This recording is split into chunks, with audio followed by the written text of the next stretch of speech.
Budget 2026-27 पेश करते हुए हमारे देश की वित्त मंत्री ने कहा कि उन्होंने 16वें वित्त आयोग की मुख्य सिफारिश को स्वीकार कर लिया है। 16वें वित्त आयोग की मुख्य सिफारिश क्या है और साथ ही अन्य महत्वपूर्ण सिफारिशें क्या है, इसी संदर्भ में जानना आपके लिए विशेष रूप से महत्वपूर्ण हो जाता है। तो आज हम 16वें वित्त आयोग के बारे में बात करेंगे, उसकी सिफारिशों के बारे में बात करेंगे। सबसे पहले वित्त आयोग के बारे में सामान्य जानकारी हासिल कर लीजिए। जब हम फाइनेंस कमीशन की बात करते हैं तो वित्त आयोग किस प्रकार का निकाय है? एक संवैधानिक निकाय है, एक कॉन्स्टिट्यूशनल बॉडी है। और कॉन्स्टिट्यूशनल बॉडी है तो कहीं ना कहीं संविधान में इसका उल्लेख होगा। तो संविधान के आर्टिकल 280 में इसका उल्लेख है। इसका गठन संविधान के आर्टिकल 280 के तहत राष्ट्रपति के द्वारा किया जाता है। राष्ट्रपति द्वारा हर 5 वर्ष में इसका गठन किया जाता है। अगर राष्ट्रपति आवश्यक समझे तो 5 वर्ष से पहले भी इसका गठन किया जा सकता है। मुख्य काम क्या होता है? केंद्र और राज्यों के बीच वित्तीय संसाधनों का न्यायोचित वितरण करना इसका मुख्य काम होता है।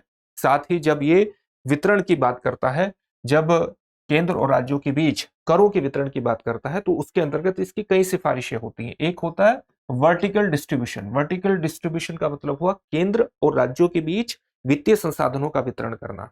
ठीक है, इसका सिफारिश करता है। साथ ही राज्यों के बीच किन मानकों के आधार पर कितना वित्तीय संसाधन दिए जाएंगे, इसको हम कहते हैं हॉरिजॉन्टल डिस्ट्रीब्यूशन।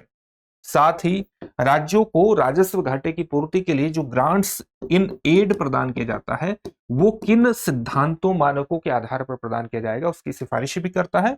और साथ ही जो टीयर 3 गवर्नमेंट होती है, यानी नगर पालिकाएं हैं, पंचायतें हैं, उनकी स्थितियों को बेहतर करने के लिए राज्यों को अपने राजस्व में किस प्रकार से सुधार करने की आवश्यकता है, इसकी भी ये सिफारिश करता है। तो ये 4 मुख्य बात हमारी हो गई। अब हम 16वें वित्त आयोग की मुख्य सिफारिशों के बारे में बात करेंगे, लेकिन उससे पहले इस बात को ध्यान में रखिएगा कि दृष्टि संस्थान ने आपकी जीएस की तैयारी को पूरी तरह से करवाने के लिए आप घर बैठकर ही जीएस की तैयारी कर सकें, इस बात को ध्यान में रखते हुए हाल ही में एक कोर्स लॉन्च किया है जिसका नाम है GS studio foundation live online course. ये मात्र 24,999 में आपकी जीएस की तैयारी को मात्र 14 महीने में पूरा करा देगा। और उसकी सबसे खास बातों में शामिल है कि इसको करने के बाद जब आप दृष्टि संस्थान की किसी शाखा में जाएंगे तो जीएस फाउंडेशन ऑफलाइन बैच में एडमिशन लेने पर उस ऑफलाइन बैच में ये सारी फीस एडजस्ट हो जाएगी, यानी एक तरह से कोर्स आपको फ्री में पड़ेगा। इस बात को विशेष तौर से ध्यान में रखिएगा कि ये बैच आपको हिंदी, इंग्लिश और इंग्लिश तीनों में ही उपलब्ध है। इंग्लिश के बैच में हिंदी और इंग्लिश दोनों में समझाया जाएगा, लेकिन नोट्स उपलब्ध होंगे इंग्लिश में। तीनों ही बैचेस में एडमिशन ओपन है, आप एडमिशन ले सकते हैं। दृष्टि लर्निंग ऐप को डाउनलोड कर लीजिए, वहां से एडमिशन हो जाएगा, या डिस्क्रिप्शन में दिए गए लिंक पर जाकर आप किसी भी बैच में एडमिशन ले सकते हैं। अगर आपको इस फीस में मैक्सिमम डिस्काउंट चाहिए तो आप एडमिशन लेते हुए मनीष कोड का इस्तेमाल करिएगा, आपको यहां पर मैक्सिमम डिस्काउंट मिलेगा और आप इस फीस को ईएमआई पर भी जमा करा सकते हैं। किसी भी प्रकार का अगर डाउट होगा तो 8750187501 पर कॉल कर लीजिएगा। अब वित्त आयोग की जो सिफारिशें हैं, सबसे मुख्य सिफारिशें हैं 16वें वित्त आयोग की, वो जान लेते हैं। आप ये जानते हैं कि जो 16वें वित्त आयोग है उसका गठन 31 दिसंबर को किया गया था और इस 31 दिसंबर 2023 को किया गया था। और आप जानते हैं कि वित्त आयोग में एक अध्यक्ष होता है और 4 अन्य सदस्य होते हैं। 4 अन्य सदस्य होते हैं। तो अध्यक्ष 16वें वित्त आयोग के कौन बनाए गए? डॉक्टर अरविंद पनगड़िया इसके अध्यक्ष बनाए गए। इसकी सिफारिशें कब से कब तक लागू होंगी? इसकी सिफारिशें 1 अप्रैल 2026 से 31 मार्च 2031 तक लागू होंगी। ठीक है, इस अवधि में इसकी सिफारिशें लागू होंगी। इसकी जो सबसे मुख्य सिफारिश है, वो सबसे मुख्य सिफारिश इसकी क्या है? इसकी सबसे मुख्य सिफारिश है कि केंद्र और राज्यों के बीच जो करों का वितरण होता है उसमें राज्यों की हिस्सेदारी कितनी निर्धारित की है। इसने 41% की सिफारिश की है, जिस मुख्य सिफारिश को केंद्र सरकार ने स्वीकार कर लिया है और बजट में इसकी घोषणा भी कर दी है। तो आप ये जानते हैं कि जो 15वां वित्त आयोग था उसने भी राज्यों की हिस्सेदारी को 41% ही तय किया था, इस सिफारिश को स्वीकार कर लिया है। साथ ही आप ये भी जानते हैं कि एक बहुत इंपॉर्टेंट सिफारिश होती है, तो वर्टिकल सिफारिश होगी, वर्टिकल डिस्ट्रीब्यूशन हो गया। एक हो गया कि राज्यों के बीच जो करों का एक प्रकार से विभाजन किया जाएगा वित्तीय संसाधनों का, वो किन मानकों पर किया जाएगा। तो यहां पर मानकों में कुछ महत्वपूर्ण परिवर्तन किए गए हैं। ये मानक यहां पर दिए गए हैं। ये 15th फाइनेंस कमीशन के मानक में 1% बताया गया है और ये 16th फाइनेंस कमीशन के मानकों में चीजें बताई गई है।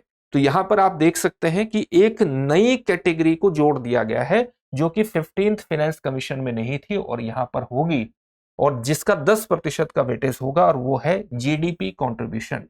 यानी कौन सा राज्य जीडीपी में कितना योगदान दे रहा है उसको करों का बंटवारा करते हुए इस बात को ध्यान में रखा जाएगा और उसके वेटेज को 10% किया गया है। अगर कोई राज्य जीडीपी में, जो देश की जीडीपी है उसमें ज्यादा योगदान दे रहा है, तो उसका मतलब है कि उसको करों में ज्यादा हिस्सेदारी प्राप्त हो जाएगी। यहां पर यह चीज की गई है। साथ ही अगर कोई राज्य अपने यहाँ फॉरेस्ट को, वनों को, पारिस्थितिकी को बेहतर बना करके रखे हुए है, तो वो भी एक मानक है। इसी तरह से डेमोग्राफिक परफॉर्मेंस को भी अगर आप देखेंगे तो वो भी एक मानक है। अगर किसी राज्य ने जनसंख्या को नियंत्रित करने में बेहतर परफॉर्मेंस किया है तो उसको भी करों में बेहतर हिस्सेदारी मिलेगी। यहां अगर आप देखेंगे कि एरिया का जो परसेंटेज है उसको घटा दिया गया है। पहले इसका वेटेज 15% हुआ करता था वित्तीय संसाधनों के वितरण में, अब ये 10% का वेटेज रखेगा। यानी एरिया का जो परसेंटेज है, एरिया के आधार पर जो करों के वितरण का परसेंटेज है उसको घटा दिया है। इसी तरह से जो पॉपुलेशन है, अगर किसी राज्य की जो पॉपुलेशन है उसके हिसाब से कितना उसको एक तरह से करों का वितरण होना चाहिए, तो ये पहले 15% होता था, अब ये 17.5% होगा। इसी तरह से जो इनकम डिस्टेंस है, यानी अगर किसी राज्य का जो पर कैपिटा जीएसडीपी है और जो सबसे किसी राज्य का जो पर कैपिटा जीएसडीपी है, किसी उच्चतम राज्य का, जिस राज्य का सबसे ज्यादा पर कैपिटा जीएसडीपी है, और किसी पर्टिकुलर राज्य का जो जीएसडीपी है पर कैपिटा, इसके अंतर के आधार पर भी आपको ये संसाधन का वितरण किया जाएगा। तो ये मानक कुछ महत्वपूर्ण है। और पहले एक मानक हुआ करता था टैक्स एंड फिस्कल एफर्ट्स, उसको ड्रॉप कर दिया गया, अब उसको स्वीकार नहीं किया जाएगा करों के वितरण के अंतर्गत। तो इस प्रकार से इन मानकों के आधार पर हॉरिजॉन्टल वितरण किया जाएगा।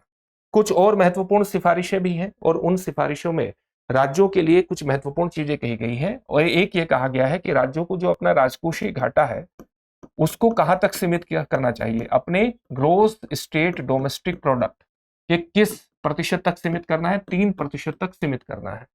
साथ ही राज्यों को जो वो सब्सिडी प्रदान करते हैं, जो वो सहायकी प्रदान करते हैं, उसको और ज्यादा रैशनलाइजेशन, उसको और ज्यादा युक्तिकरण करने की आवश्यकता है। न केवल युक्तिकरण करने की आवश्यकता है, बल्कि कई अनावश्यक वस्तुएं जो सामाजिक हित में महत्वपूर्ण नहीं मानी जाती हैं, उन पर सनसेट क्लोज लाने की आवश्यकता है। मतलब जिन चीजों पर आप ऐसी गैर मेरिट वस्तुएं हैं जिन पर सब्सिडी प्रदान करना सामाजिक हित में नहीं माना जाता है, तो उनमें पहले से निर्धारित कर दीजिए कि ये सब्सिडी इस समय तक ही चलेगी, इसको कहते हैं सनसेट क्लोज, और उसके बाद उस सब्सिडी को बंद कर दीजिए। ये भी बात कही गई है। साथ ही राज्यों से कहा गया है कि अपनी जो ऑफ बजट उधारी है उसको बंद करिए।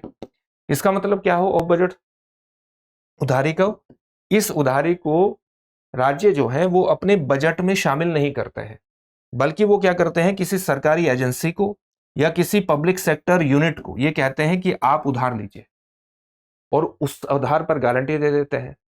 टेक्निकल मानकों पर ये उधार वस्तुतः पीएसयू का है, सरकारी एजेंसी का है, लेकिन दबाव राज्य सरकार पर पड़ता है। तो सिफारिश की गई है कि ऑफ बजट उधारी को बंद कर दीजिए। ठीक है, एक ये महत्वपूर्ण सिफारिशें हैं।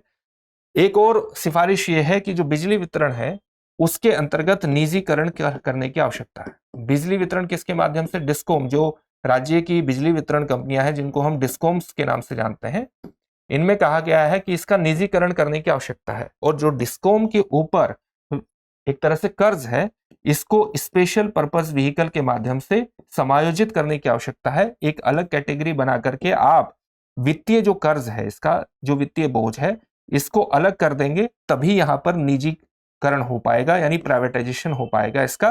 क्योंकि अगर पहले से ही इस पर बहुत कर्ज का बोझ है तो कोई भी कंपनी इसमें निवेश नहीं करेगी। इसलिए स्पेशल पर्पस व्हीकल के माध्यम से इस पे जो कर्ज है उसको अलग करके अलग तरीके से समायोजित करने की आवश्यकता है।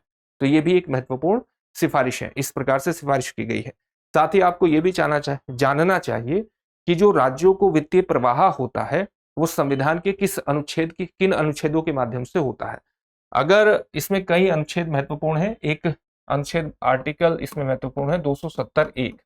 इसमें हम क्या करते हैं, कि आप देखेंगे कि केंद्र के जो कर होते हैं, केंद्र के करों से राज्यों की हिस्सेदारी इस आर्टिकल के माध्यम से जाती है, केवल सरचार्ज और सेस को छोड़ करके बाकी जो केंद्र के कर होते हैं उससे राज्यों को हिस्सेदारी जाती है आर्टिकल 270(1) के तहत। इसी प्रकार से आर्टिकल 275(1) के तहत विशिष्ट अनुदान राज्यों को प्रदान किए जाते हैं, और आर्टिकल 282 के तहत क्या होता है, विशिष्ट अनुदान, विवेकाधीन अनुदान प्रदान किया जाता है। जो विवेकाधीन अनुदान का सीधा मतलब है कि जो सेंट्रली स्पॉन्सर्ड स्कीम है, ये मुख्य माध्यम है एक प्रकार से विवेकाधीन अनुदान प्रदान करने का आर्टिकल 282 के अंतर्गत। तो ये कुछ माध्यम है जहां से राज्यों को वित्तीय प्रवाह होता है।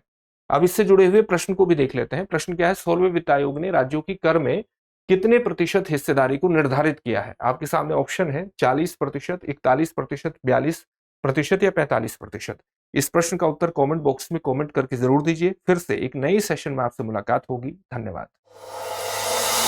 अब एग्जाम की तैयारी को और बेहतर करने के लिए हमारे चैनल को लाइक, शेयर और सब्सक्राइब करना ना भूलें।